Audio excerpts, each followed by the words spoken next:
Os sintomas são bem conhecidos: preocupação, insônia, tensão muscular, medo excessivo, sensação de constrangimento, crise de pânico. É claro que eu estou falando da doença do século, a ansiedade. E no vídeo de hoje a gente vai te dar dicas para combater os piores sintomas. E para isso eu vou receber a Cibele Ribeiro, que é psicóloga, e a Joana Saunders, que é facilitadora de Hatha Yoga. Bora lá?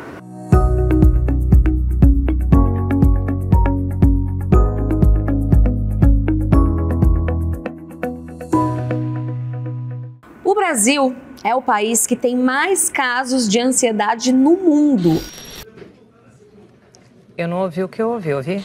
É muita coisa, né, Cibele? O que acontece? Tem alguma particularidade aqui dos brasileiros? A gente abordando de forma geral, a sociedade cria a gente hoje para se tornar ansioso. Cobra para que a gente seja cada vez mais competitivo, a gente esteja fazendo cada vez mais, né? São diversas atividades por dia, eu tenho que cumprir com todas.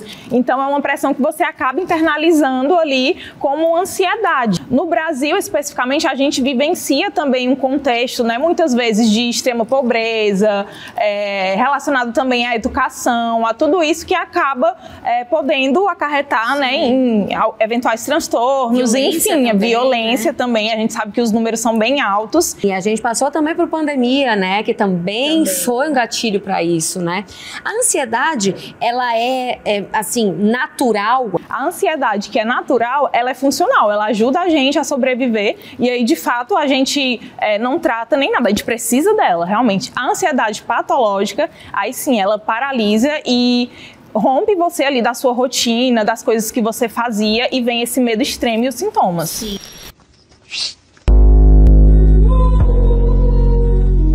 E pode ter também uma ansiedade pontual, assim, para um determinado evento que vai acontecer na minha vida, sabe? Eu vou fazer uma viagem, aí eu tenho aquela excitação, aquela ansiedade. Isso também é um tipo de ansiedade que não é a patológica. Isso, exatamente. É uma ansiedade mais voltada nesse sentido para a expectativa. Então, eu estou esperando aquela viagem, né? Encontrar meus amigos, minha família. Esse é um tipo de ansiedade que é voltado para a expectativa. Já a ansiedade que é patológica, não. Aí vem, atrapalha o sono, né? Vem os pensamentos negativos. A pessoa, o que é bem comum, catastrofiza muito, né, a situação que está acontecendo e aí é a patológica.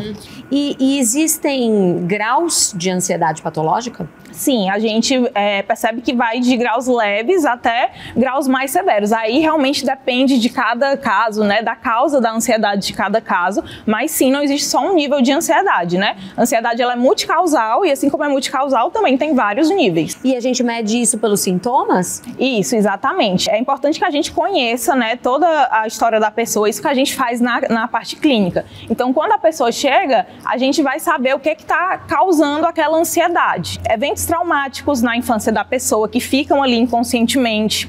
Então, nesse sentido, a ansiedade surge como uma defesa, né? E além disso, eventos estressantes também, né, que pode acontecer. Então, não é que você tenha ansiedade, você está ansioso por algum evento que está acontecendo, né? E aí vem esses sintomas nesse sentido. Então, explica melhor para mim quais são os sintomas. É importante, primeiramente, a gente distinguir, né? Tem pessoas que vivem com ansiedade numa perspectiva mais de pensamentos negativos, né? E tem pessoas que têm sintomas fisiológicos mesmo, que aí vem as crises. Então, acelera os batimentos cardíacos, falta de ar muito intensa, né? Vai se intensificando.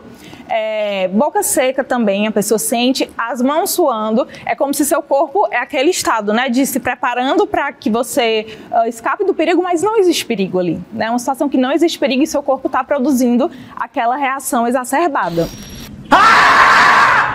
E você acha que ainda existe um tabu e um preconceito em torno da ansiedade do mesmo jeito que existe em relação à depressão? Sim, e aí é algo que a gente tem que desmistificar, né? Por isso que é importante a gente conversar sobre, debater. É algo que é um processo de desconstrução. A gente vê que existe um tabu de que muitas vezes é visto, né, como uma frescura, né? É uma frescura, é falta de Deus, é falta de fé.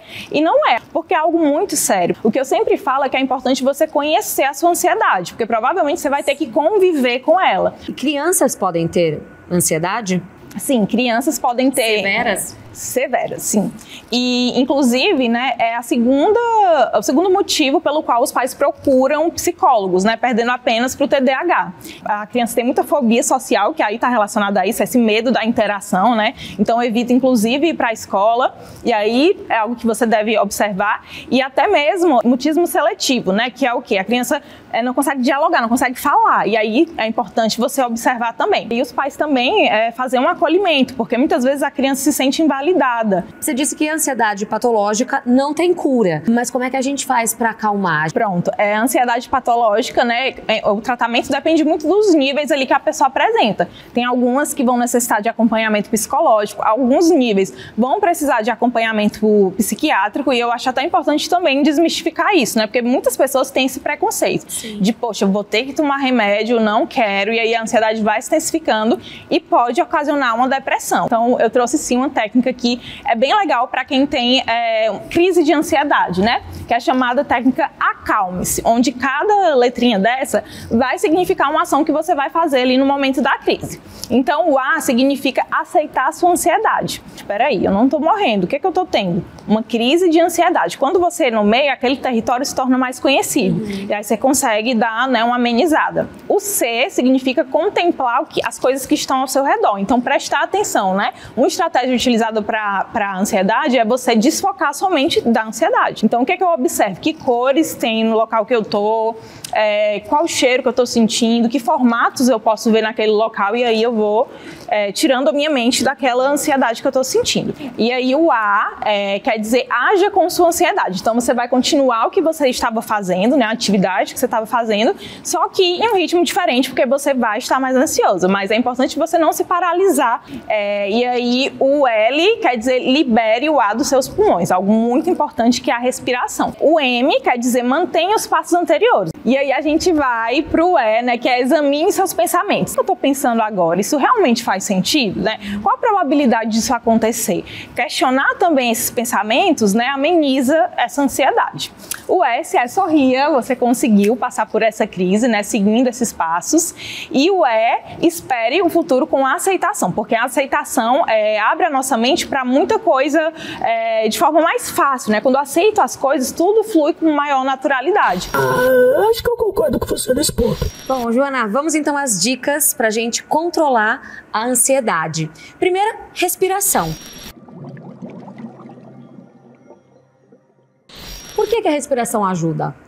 A nossa respiração fala muito sobre como a gente está, como a gente se sente, as nossas emoções, mas também ela, em contramão, nesse sentido de volta, ela também é regulatória dessas nossas emoções, dessa nossa fisiologia. Fica tipo um círculo. Isso, exatamente.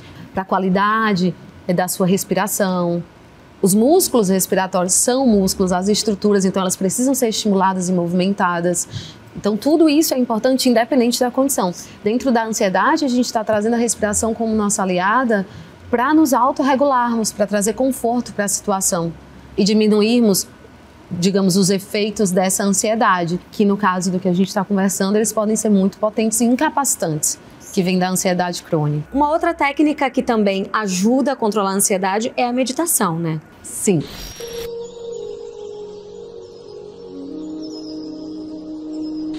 Que é muito aliada à respiração. Sim, tá. As próprias técnicas de respiração, elas podem ser âncoras de foco da prática meditativa.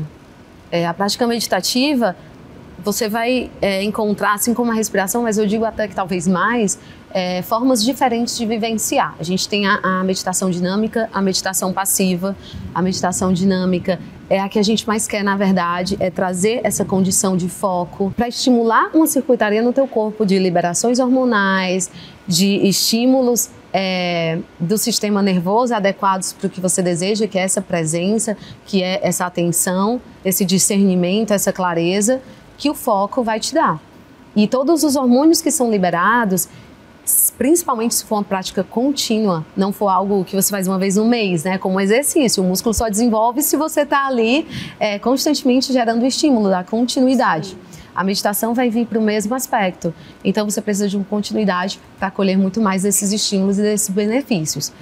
Vamos falar de prática de atividade física, que também é muito importante para o controle da ansiedade, né, Joana?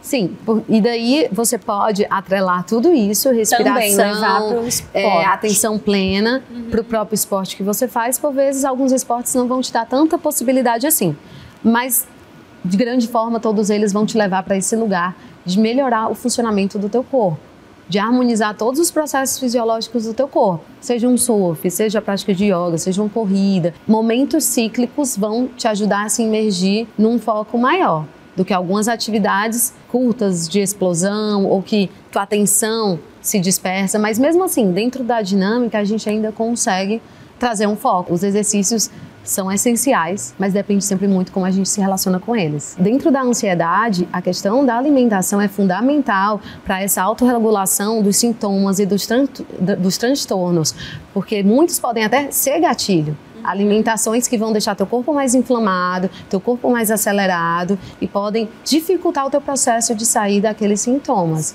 Então é fundamental. Tá bom. Deixa um recado para as pessoas que estão assistindo a gente, que querem combater a ansiedade. É importante a gente validar o que a gente sente. Então, se você está sentindo ansiedade, sim, para você é muito real. Não pense que não é. Só quem tem ansiedade sabe o quão doloroso, o quão angustiante de fato é. E o principal é buscar ajuda, né? Muitas pessoas acabam também por tabus, não recorrendo a especialistas, por medo, mas é importante você também ir desconstruindo essa ideia, né? É importante buscar ajuda. Nem sempre a gente vai conseguir fazer as coisas sozinhos. A gente vive em sociedade, nós somos seres gregários, precisamos pedir ajuda sim, não tem como viver sozinho. Então busque ajuda, tem sim como conviver com a ansiedade, você vai aprender muito sobre ela, vai aprender os seus gatilhos, né? Vai tratar direitinho e ter uma vida de muito mais qualidade. E aí, esse vídeo te ajudou? Então, ó, curte, compartilha com a sua família, com seus amigos e não esquece, ó, de ativar o sininho. Um beijo, até a próxima.